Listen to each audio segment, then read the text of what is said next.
Assalamu alaikum, it's here Dr. Awais Ahmed, final year MBBS student from Gomal Medical College. Today video is about history taking. First of all, we have to understand why we take history. हर एक disease को treat करने के लिए आपको at least 4 steps follow करने हैं medical में। जो स्टेप नंबर फर्स्ट है डिजीज़ की ट्रीटमेंट के लिए वो है हिस्ट्री टेकिंग। स्टेप नंबर 2 है एग्जामिनेशन। स्टेप नंबर 3 है इन्वेस्टिगेशन और लास्ट वाला स्टेप है मैनेजमेंट ऑफ द डिजीज़। आज की इस वीडियो में हम स्टेप नंबर फर्स्ट यानी हिस्ट्री टेकिंग के बारे में बात करेंगे। First of all we have to understand what is history taking. History taking असल में ये इंटरव्यू ऑफ द पेशेंट होती है। इसमें हम पेशेंट की इंटरव्यू लेते हैं उसकी डिजीज़ को अंडरस्टैंड करने के लिए और उसकी डिजीज़ को ट्रीट करने के लिए पेशेंट से कुछ सवालात करते हैं। याद रखिए कि हिस्ट्री टेकिंग ये आर्ट है। एक स्टूडेंट का दूसरे स्टूडेंट से, एक प्रोफेसर का दूसरे प्रोफेसर से, एक टीमों का दूसरे टीमों से डिफरेंट होगा। हर एक का हिस्ट्री टेकिंग स्टाइल और मेथोडोलॉजी दूसरे से डिफरेंट होगा। History taking is an art. You have to make your unique style and unique way of history taking.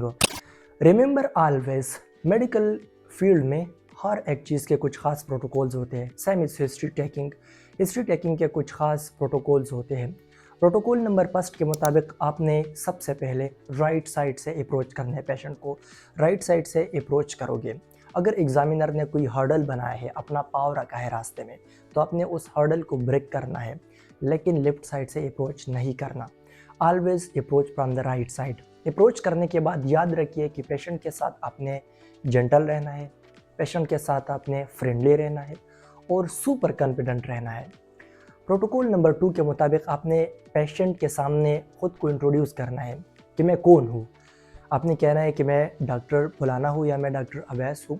मैं आपकी बीमारी के मुतालिक आपसे कुछ सवालात पूछना चाहता हूँ। इसके लिए आपकी इजाज़त है या नहीं। पेशेंट से आपने फिर कंसेंट लेना है। याद रखिए कि हिस्ट्री टेकिंग के दौरान आपने पेशेंट को इम्प्रेस नहीं करना। आपने ओवर एजुकेटेड और ओवर स्मार्ट नहीं होना। प्रोटोकॉल नंबर 4 के मुताबिक अगर पेशेंट खाना खा रहा है या पेशेंट स्लीप में है तो आपने पेशेंट के इस एक्टिविटीज़ को इंटरप्ट नहीं करना। ऐसा ना हो कि आप पेशेंट को जगाए या पेशेंट को कहे कि आप खाना ना खाए, मैं आपसे आपकी बीमारी के मुतालिक कुछ सवालात पूछना चाहता हूँ, तो आपने पेशेंट के एक्टिविटीज़ को इंटरप्ट नहीं करना। जो प्रोटोकॉल नंबर 5 है उसके मुताबिक आपने मेडिकल टर्मिनोलॉजी को यूज़ नहीं करना और ना मेडिकल टर्मिनोलॉजी को पेशेंट की तरफ से एक्सेप्ट करना है। लाइक आप पेशेंट से पूछे कि आपको पेप्टिक अल्सर तो नहीं है, या पेशेंट से पूछे कि आपको गर्ड का मसला तो नहीं है, या पेशेंट को कहे कि आपको माइग्रेन का इशू तो नहीं है, तो आपने मेडिकल टर्मिनोलॉजी को ना अपनी तरफ से यूज़ करना है और ना पेशेंट की तरफ से मेडिकल टर्मिनोलॉजीज को एक्सेप्ट करना है। हिस्ट्री टेकिंग का जो फर्स्ट नंबर स्टेप है वो है बायोडेटा। बायोडेटा में हम असल में पेशेंट की आइडेंटिटी को आइडेंटिफाई करने की कोशिश करते हैं। फर्स्ट ऑफ ऑल आपने पेशेंट से उसके नेम के बारे में पूछना है, उसका नाम क्या है। अगर वो फीमेल है तो आपने उसके हस्बैंड का नाम भी ज़रूर लिखना है या उसके फादर का नाम लिखना है। नेम की इंपॉर्टेंस ये है कि इससे हमें पता लग जाता है कि इसका रिलीजन और इसका रीजन कौन सा है। वो हिंदू है, मुस्लिम है, खान है, सराइकी है, पंजाबी है, कौन से रीजन से उसका ताल्लुक़ है। दूसरी बात, आपने पेशेंट से उसके एज के बारे में पूछना है। कुछ डिजीज़ ऐसे होती है जो कि स्पेसिफिक एजेस में लाई करती है। लाइक मीज़ल्स ये बच्चों में ज़्यादा होती है, पोलियो बच्चों में ज़्यादा होती है, जो क्रॉनिक हार्ट डिजीज़ है वो ओल्डर एजेस में ज़्यादा होती है। नेम का पूछना है। फिर आपने पेशेंट से उसकी एज के बारे में पूछना है। अगर पेशेंट को अपनी एज के बारे में इल्म नहीं है तो आपने अप्रोक्सीमेट एज वहाँ पे लाजमी लिखना है। अंदाजे के मुताबिक, आपके अंदाजे के मुताबिक पेशेंट की एज क्या होगी वो आपने लाजमी लिखना है।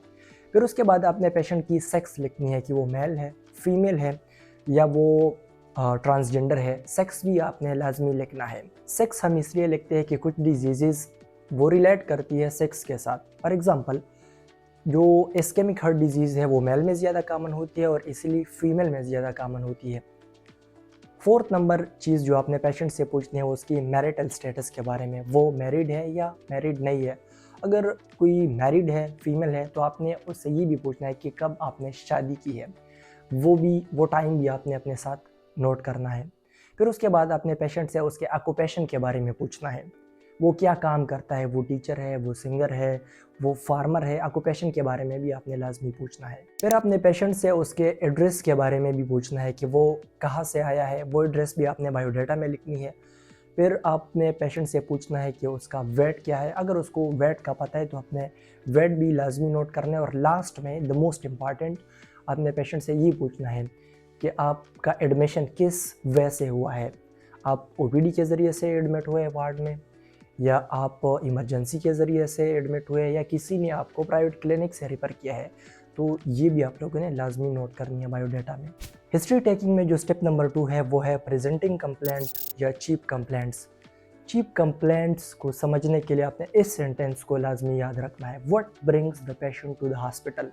पेशेंट हॉस्पिटल क्यों आया है, पेशेंट को क्या तकलीफ थी जिसकी वजह से वो हॉस्पिटल आया है, वो डॉक्टर के पास क्यों आया है। ये आपका प्रेजेंटिंग कंप्लेंट या चीप कंप्लेंट में आता है। याद रखिए कि चीप कंप्लेंट एक भी हो सकता है और एक से ज़्यादा भी हो सकते हैं। फॉर एग्जांपल, एक पेशेंट है, वो आपको कहता है कि मुझे कफ है, इसी वजह से मैं आया हूँ। या पेशेंट आपको कहे कि मुझे कफ भी है, मुझे फीवर भी है, मुझे वॉमिटिंग भी साथ में है। या आपको पेशेंट कहे कि मुझे एपिगेस्ट्रियम में पेन है, मुझे साथ में फीवर भी है, मुझे नाजिया भी है, वोमिटिंग भी है। तो चीप कंप्लेंट आपका वो होगा जिसकी वजह से पेशेंट आया है, जिस तकलीफ की वजह से पेशेंट हॉस्पिटल आया है, वो आपका चीप कंप्लेंट या प्रेजेंटिंग कंप्लेंट हो गया। याद रखिए कि चीप कंप्लेंट या प्रेजेंटिंग कंप्लेंट को आपने मेडिकल टर्मिनोलॉजी में नहीं लिखना, ये आपने पेशेंट ही के लैंग्वेज में लिखना है।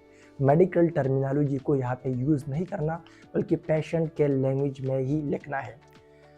प्रेजेंटिंग कंप्लेंट और चीप कंप्लेंट को आपने क्रोनोलॉजिकल आर्डर में लिखना है। क्रोनोलॉजिकल आर्डर का मतलब ये है कि जो सिम्टम या जो तकलीफ इसको पहले हुआ है फर्स्ट नंबर पे, वो आपने फर्स्ट नंबर पे लिखना है।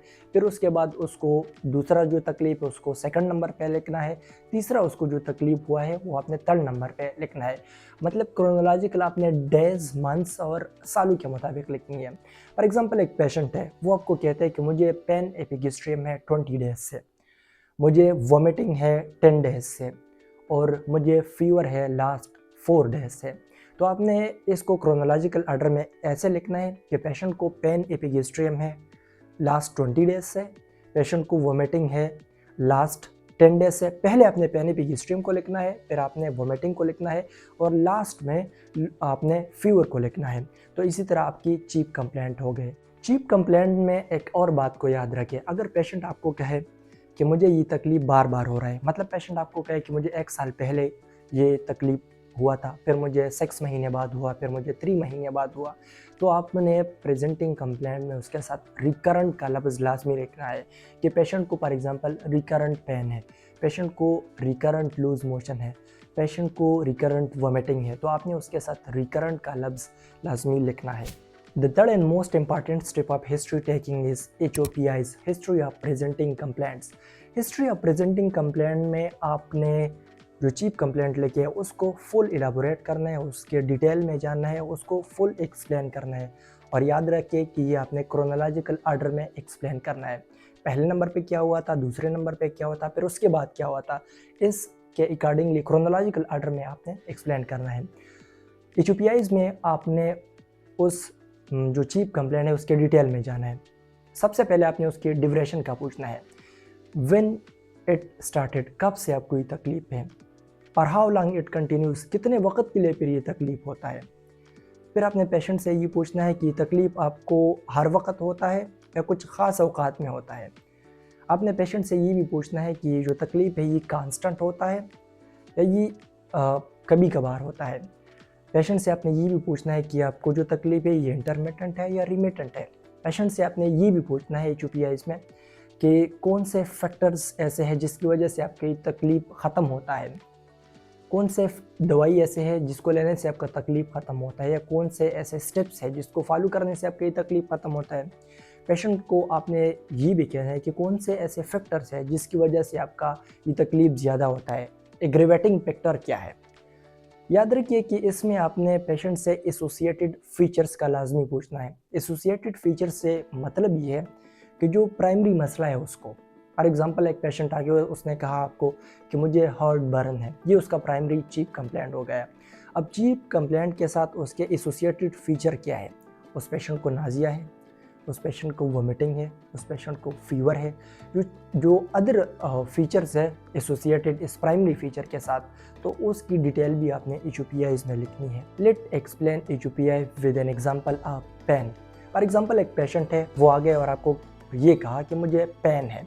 अब पेन को HOPI में आपने कैसे इलाबरेट करना है, तो इसके लिए मैं आप लोगों को एक निमोनिक बताता हूँ, वो है सोक्रेट का। ये आप लोगों ने हर पेन के लिए यूज़ करना है। पेशेंट का चीफ कंप्लेंट हो गया पेन, तो पेन के लिए आपने ये सारे फीचर्स लिखने हैं। सबसे पहले आपने उससे पूछना है कि साइट ऑफ पेन, कहाँ पे आपको ये दर्द हो रहा है। दूसरे नंबर पे आपने पूछना है कि आंसेट इस पेन का कैसे हुआ, ग्रेजुअली ये पेन स्टार्ट हो गया या सडन आंसेट था पेन का, अचानक ये पेन आपको स्टार्ट हो गया। तीसरे नंबर पे आपने पेन के करेक्टर के बारे में पूछना है कि ये शार्प पेन था, डल था, बर्निंग था, कैसे था ये पेन, करेक्टर पेन का क्या था, नेचर पेन का क्या था, ये आपने तीसरे नंबर पे पूछ लिया। फिर आपने पेशेंट से पूछना है कि ये पेन एक जगह पे था या ये रेडिएट हो रहा था, रेडिएशन ऑफ पेन के बारे में पूछना है, क्योंकि रैपिड पेन में अक्सर पेन रेडिएट होता है दूसरे जगहों पे, तो रेडिएशन ऑफ पेन के बारे में भी आपने पेशेंट से पूछना है। फिर उसके बाद आपने पूछना है कि पेन के साथ एसोसिएटेड सिम्टम्स आपको क्या है, इस पेन के साथ आपको नाजिया है, पेन के साथ आपको वोमिटिंग है, क्या एसोसिएटेड फीचर है पेन के साथ, ये भी आपने पेशेंट से पूछने हैं। फिर आपने पेशेंट से पेन के टाइमिंग के बारे में पूछना है, कितने वक्त के लिए पेन होता है, मिनट्स के लिए होता है, घंटों के लिए होता है या पूरे दिन होता है, ख़त्म नहीं होता, तो टाइमिंग भी आपने पेन का लाजमी नोट करना है। उसके बाद आपने एग्जाजरेटेड फैक्टर, कौन से फैक्टर के साथ ये पेन ज़्यादा होता है और कौन से एक्टिविटीज़ के साथ ये पेन कम होता है, एग्जाजरेटिंग और एग्रेवेटिंग और रिलीविंग फैक्टर भी आपने पेन के लिखने हैं। और लास्ट में आपने पेन के सिविरिटी के बारे में लिखना है कि आपको माइल्ड पेन है, मॉडरेट पेन है या सिवियर पेन है।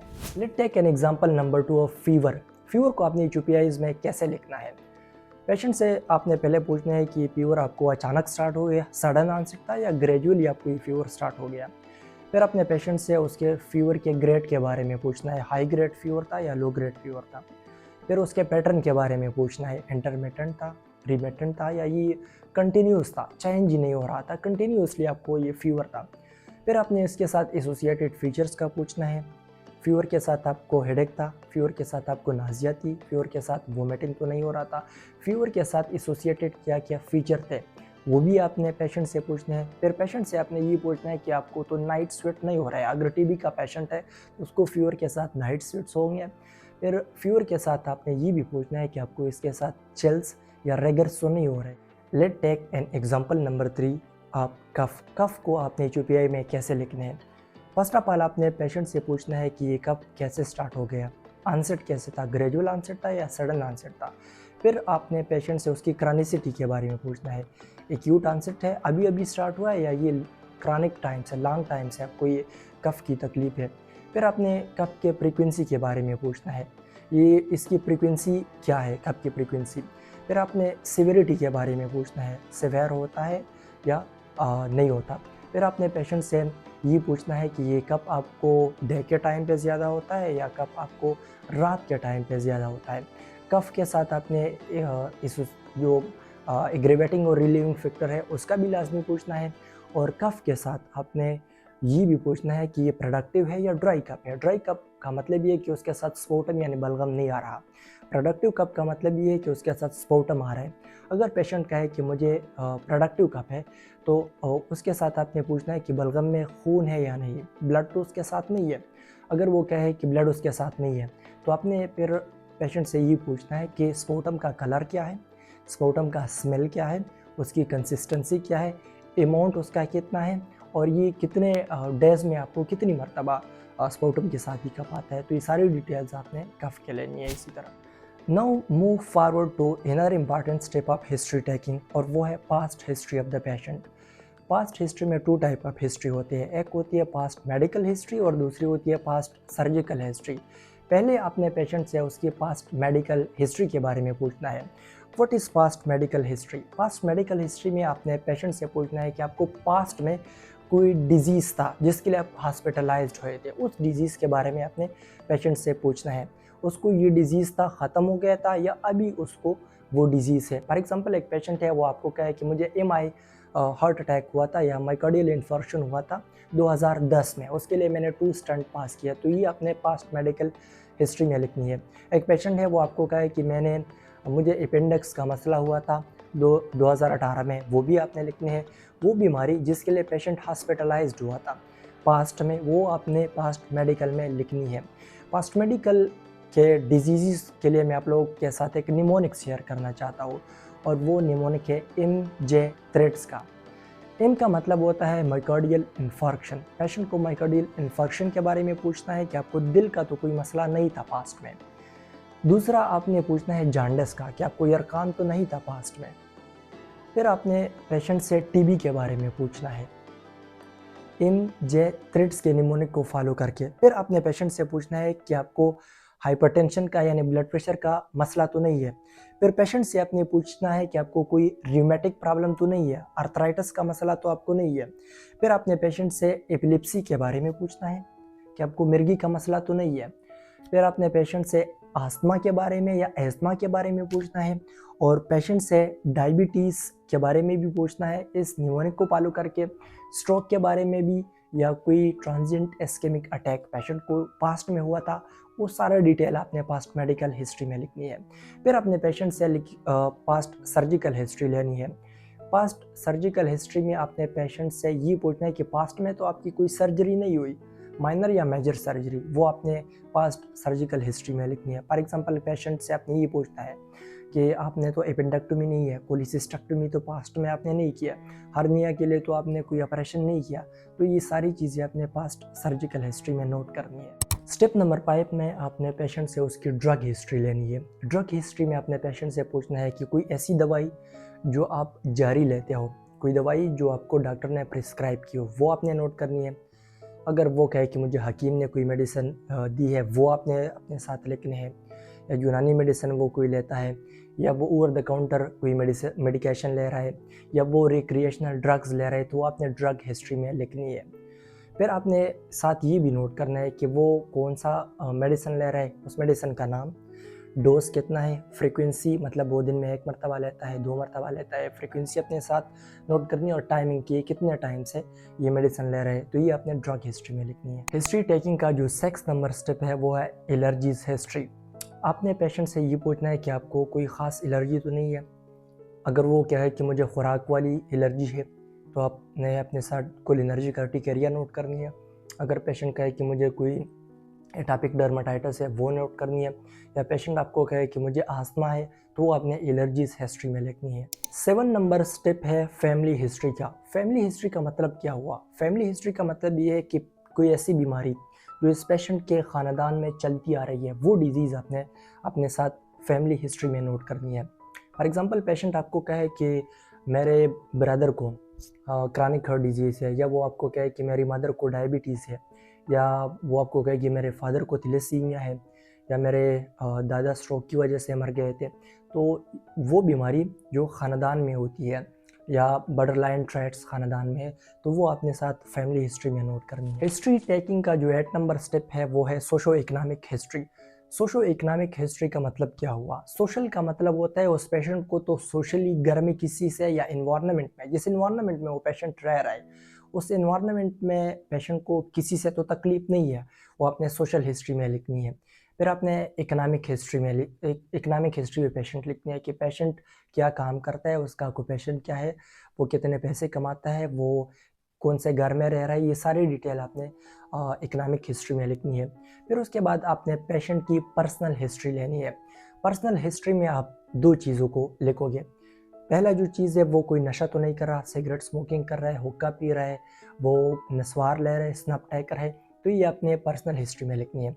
दूसरी बात आपने पर्सनल हिस्ट्री में ये लिखनी है कि उसका स्लीप हाइजीन कैसा है, उसका यूरिन और बोल हैबिट कैसा है, ये अपने पर्सनल हिस्ट्री में लिखनी है। स्टेप नंबर 9 आप हिस्ट्री टेकिंग है इन्वेस्टिगेशन का। इन्वेस्टिगेशन में आपने पेशेंट से ये पूछना है कि आपने अपनी बीमारी के लिए कौन से टेस्ट करवाई है, या एक्सरे करवाई है, या आपने सिटी स्कैन की है, एमआरआई की है, एलटी की है, जितने भी टेस्ट वगैरह है ये आपने इन्वेस्टिगेशन में लिखने हैं। और लास्ट में आपने हिस्ट्री के बेस पे डायग्नोसिस लिखनी है, जिसको कहते हैं हिस्ट्री बेस्ड डायग्नोसिस। मैंने पेशेंट से हिस्ट्री ली, अब मेरा इस हिस्ट्री बेस्ड डायग्नोसिस क्या है, ये सबसे आखिर में आपने लिखना है। थैंक यू सो मच, जज़ाकल्लाह, अल्लाह हाफिज़।